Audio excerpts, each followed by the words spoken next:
Blue Jackets return from the Four Nations break with a bang. Big win over Chicago. Should Zach Werenski win the Hart this season? We're talking about all of that, plus a playoff race check-in on today's Locked On Blue Jackets.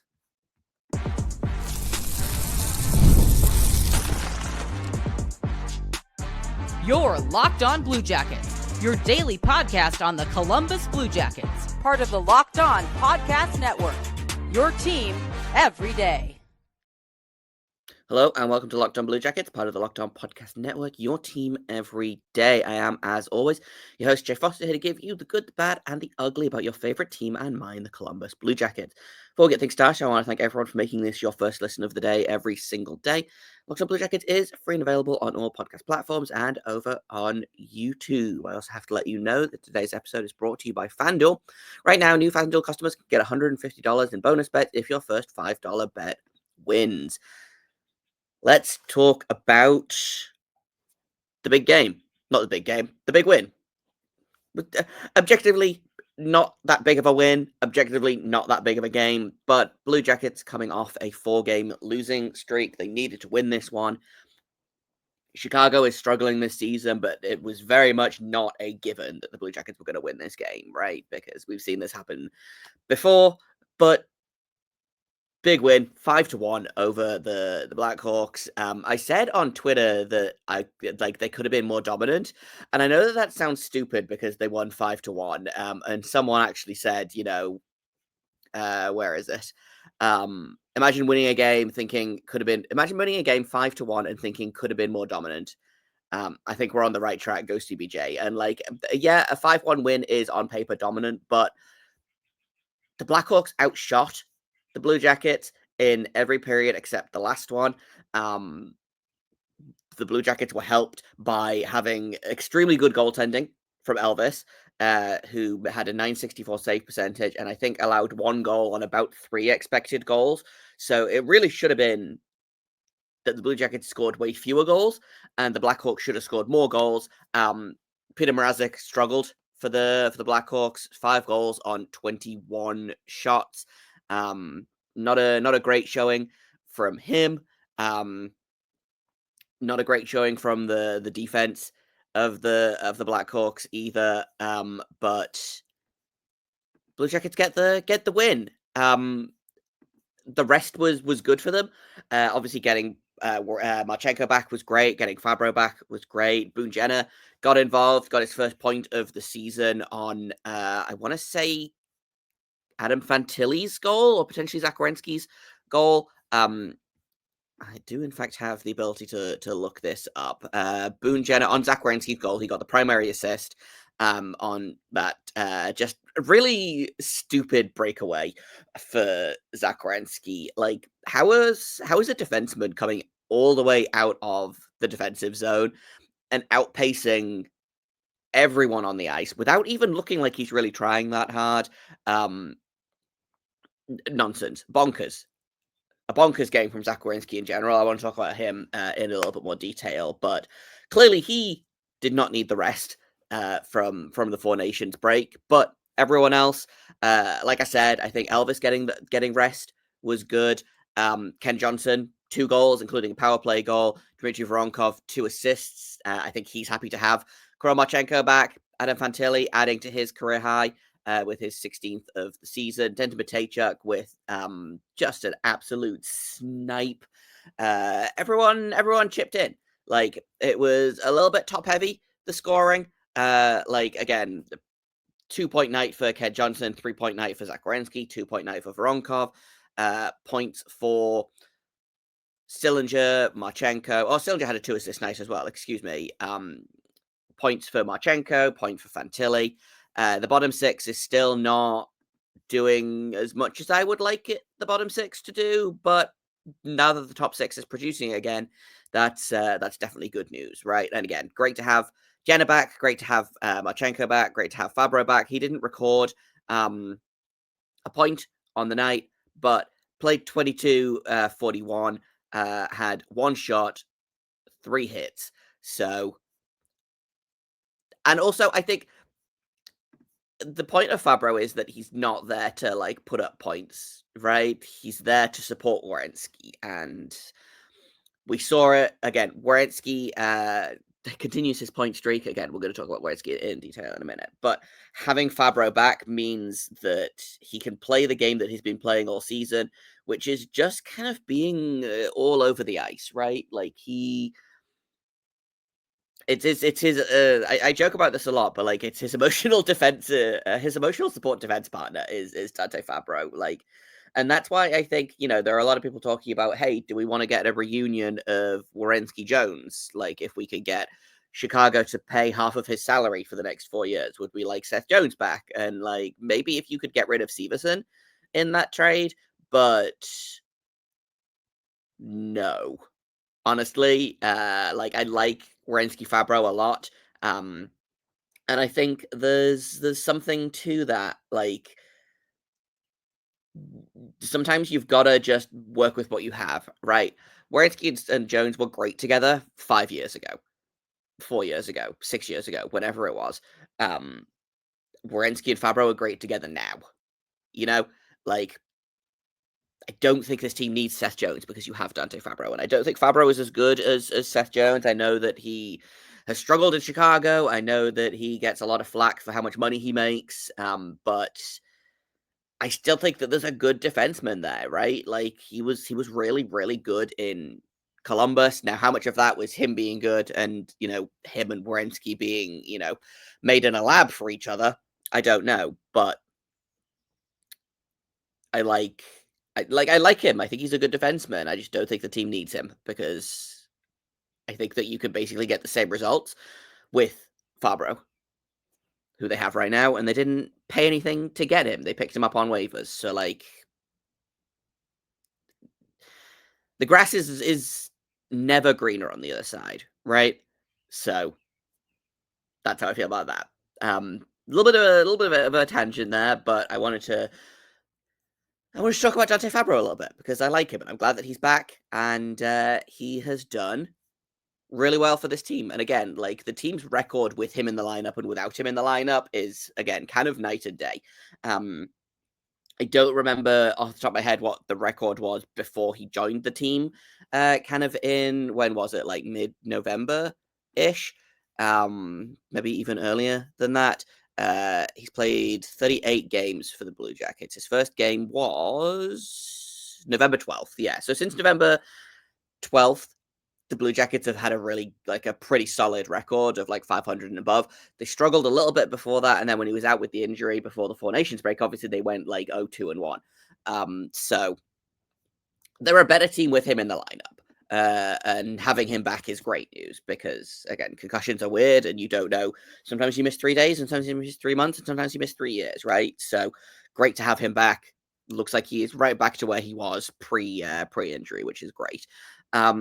Let's talk about Zach Werenski. We've talked about Dante Fabro. Let's talk about Zach Werenski. Just keeps doing bonkers things, and I want to contextualize that a little bit. Let's talk about that in just a second here on Locked On Blue Jackets. First, I want to tell you about wonderful pistachios. Are you looking for a snack that's both delicious and nutritious?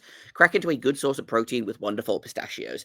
Pistachios are one of the highest protein nuts. Each 1 ounce serving has 6 grams of protein, giving you over 10% of your daily value. Plus, they are packed with fiber and better for you unsaturated fats to help you keep feeling fuller for longer.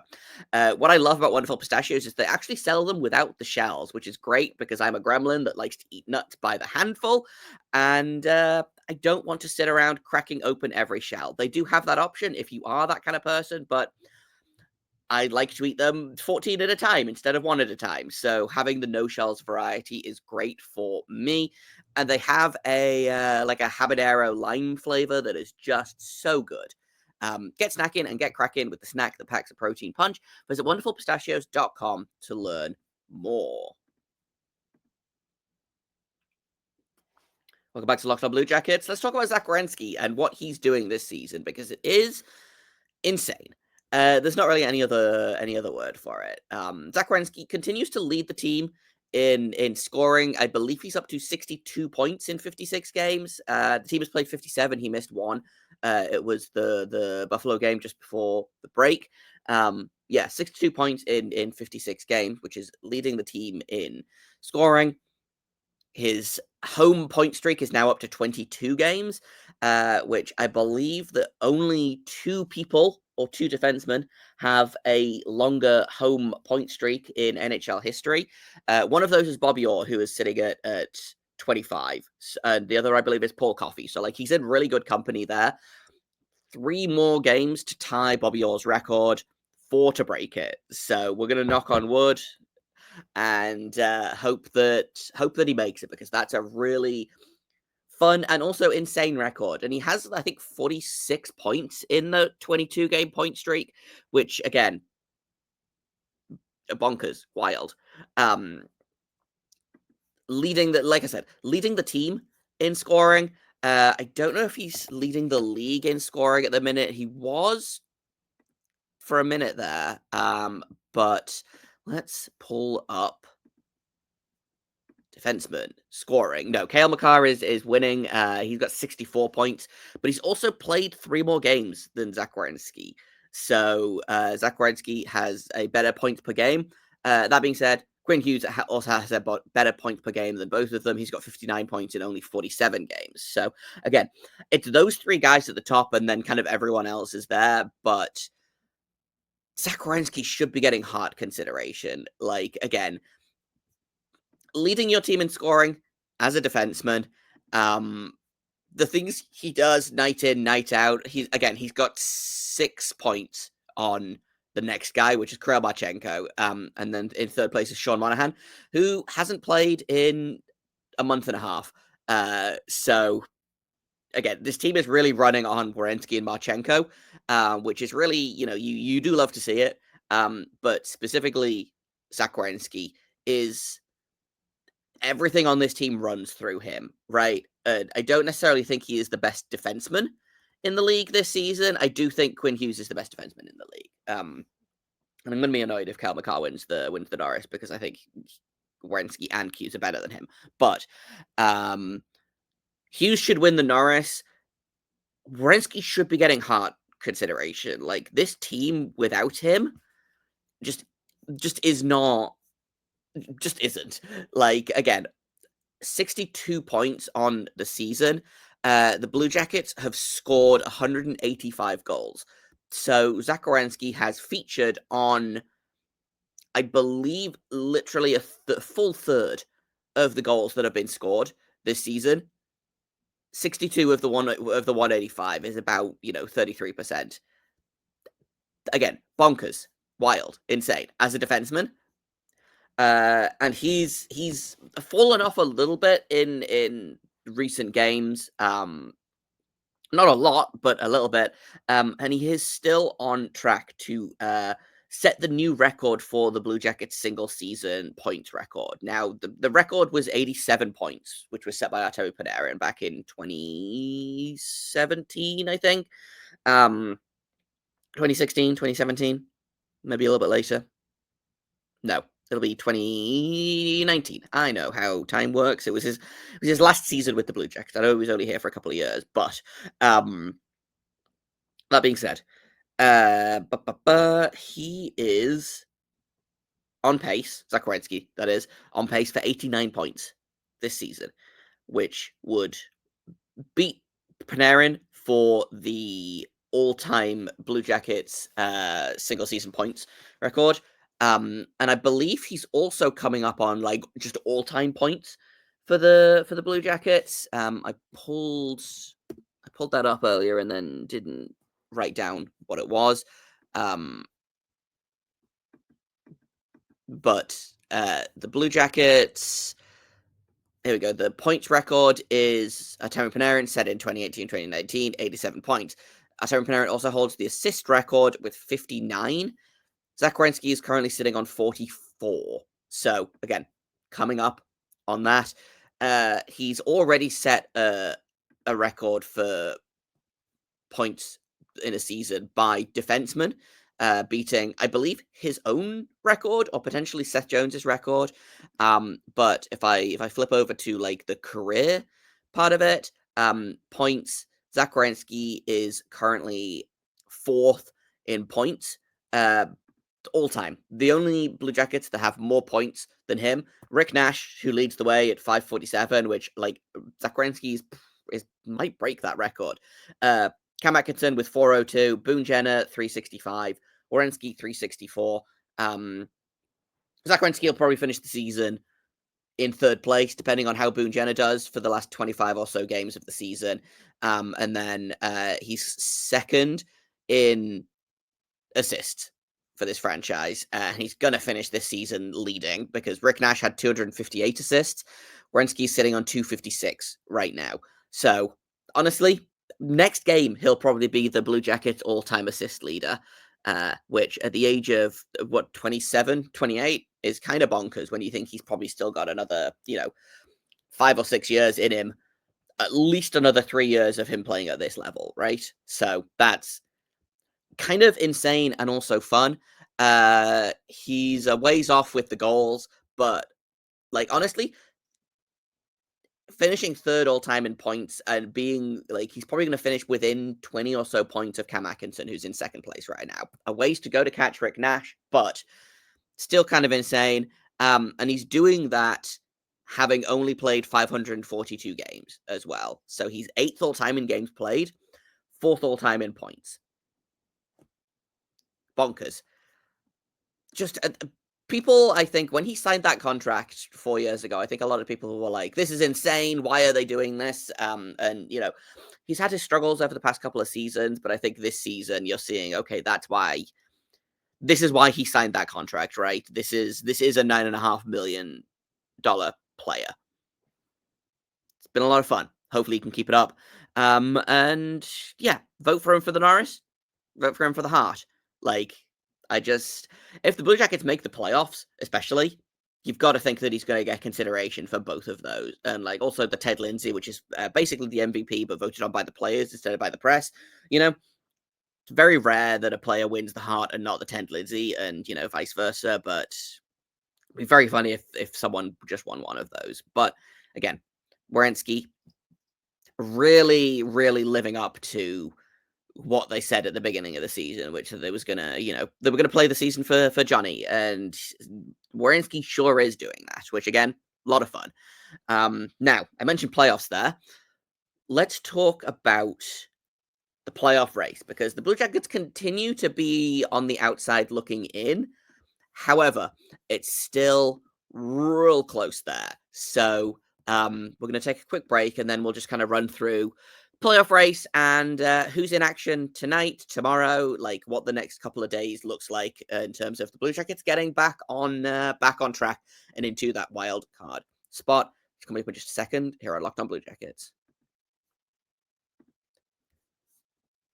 First, I've got to tell you about FanDuel. When the game tips off, the NBA action is just getting started, and there's no better place to get in on it than FanDuel, America's #1 sportsbook.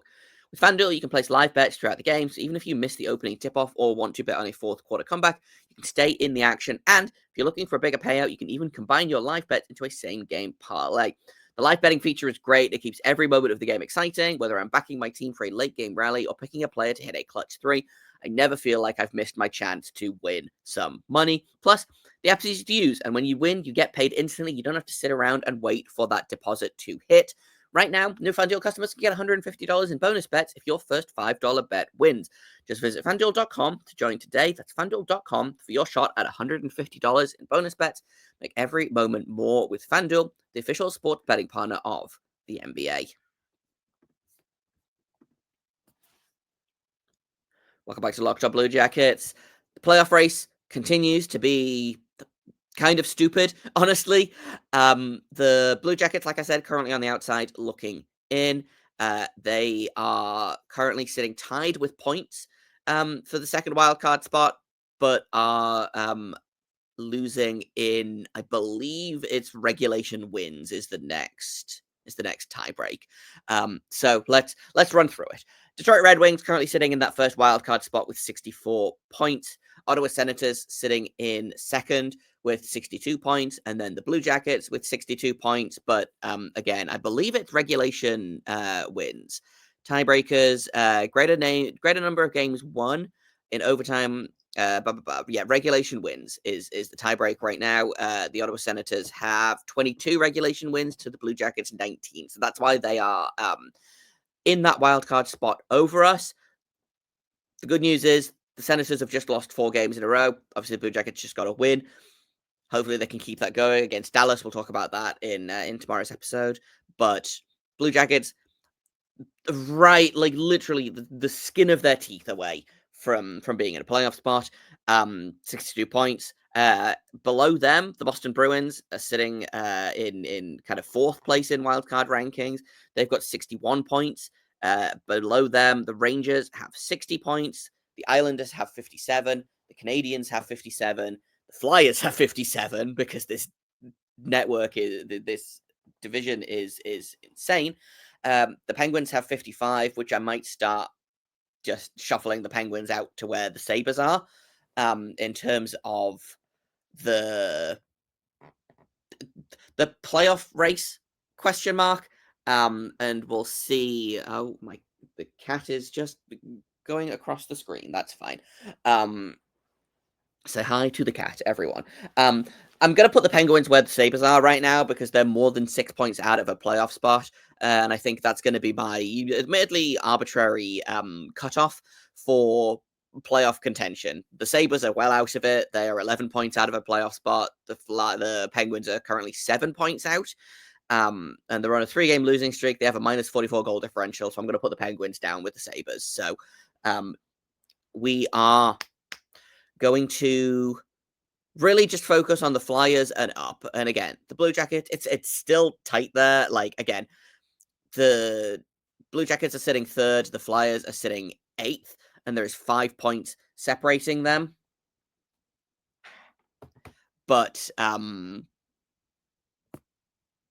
believe in the Blue Jackets. Like, it's tight, and they do have a really tough schedule is the other thing. So it'll be, like I said, it'll be interesting to see who does what, who goes where, but I still think, it's wide open for the Blue Jackets. In terms of who's in action, I don't think no one is playing tonight. There's only 2 games tonight, and it's Sharks Jets, which is a great matchup, just for names. And Vegas and LA are playing.